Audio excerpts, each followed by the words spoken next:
लोकमान्य टिळकांनी राष्ट्रीय एकात्मतेसाठी पुण्यामध्ये गणेशोत्सव साजरा करण्याचा निर्णय घेतला आणि सर्व सार्वजनिक गणेशोत्सव मंडळ एकत्र येऊन जनजागृतीच्या दृष्टिकोनातून हा उत्सव साजरा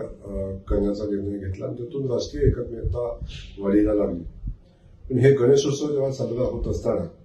अलीकडच्या कालखंडामध्ये आपण सगळे पाहतोय की या गणेशोत्सवाच्या माध्यमातून पर्यावरणाला अनेकदा हानी पोचण्याचा धोका निर्माण होतो आणि त्या दृष्टिकोनातून पर्यावरणपूरक गणेशोत्सव साजरा व्हावा अशा पद्धतीची संकल्पना अलीकडच्या कालखंडामध्ये पुढे आलेली आपण बघताय आणि त्यासाठी सगळ्याच सार्वजनिक गणेशोत्सव मंडळांनी सगळ्या सामाजिक संस्थांनी आणि जनतेने पुढाकार घेण्याची आवश्यकता आहे। त्या दृष्टिकोनातून एक गाव एक गणपती ही संकल्पना पुढे आलेली आहे। माझी विनंती सगळ्या गावकऱ्यांना आणि सगळ्या गणेशोत्सव मंडळांना आहे की आपण एक गाव एक गणपती या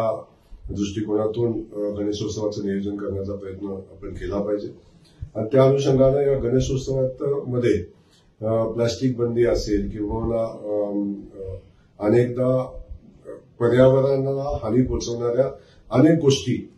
या गणेशोत्सवामध्ये घडतात, त्याच्यापासून आपण बाजूला राहिलं पाहिजे आणि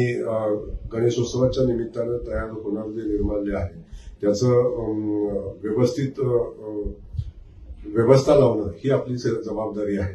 आणि त्या दृष्टिकोनातून शाडूच्या मूर्ती असतील किंवा गणेशोत्सवाच्या निमित्तानं आपण सार्वजनिक गणेशोत्सव म्हणजे जे देखावे साजरे करतात किंवा अन्य प्रकारे गणेशोत्सवामध्ये कुठल्याही बाबतीत पर्यावरणाला हानी पोचेल असं कृत्य आपल्या सगळ्यांच्याकडून होऊ नये या संदर्भात माझी सगळ्याच जिल्ह्यातल्या आणि राज्यातल्या गणेश उत्सव साजरा करणाऱ्या गणेश भक्तांना माझी विनंती आहे की आपण पर्यावरणपूरक गणेशोत्सव साजरा करावा आणि जे निर्माल्य असेल किंवा गणेशोत्सवाचं जे गणेश मूर्तीचं विसर्जन आहे हे करत असताना आपण काळजी घेतली पाहिजे आणि शहरामध्ये गावखेड्यामध्ये गणेश मूर्तीच्या विसर्जनासाठी आपण काही कुंभ तयार केले पाहिजेत आणि त्यातून नद्या किंवा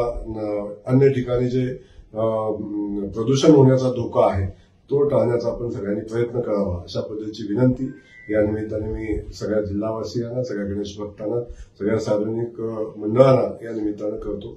आणि मला खात्री आहे की प्रचंड मोठ्या उत्साहानं आपण गणेशोत्सव साजरा करत असताना पर्यावरणाला हानी पोचणार नाही याची आपण सगळे मिळून दक्षता घ्याल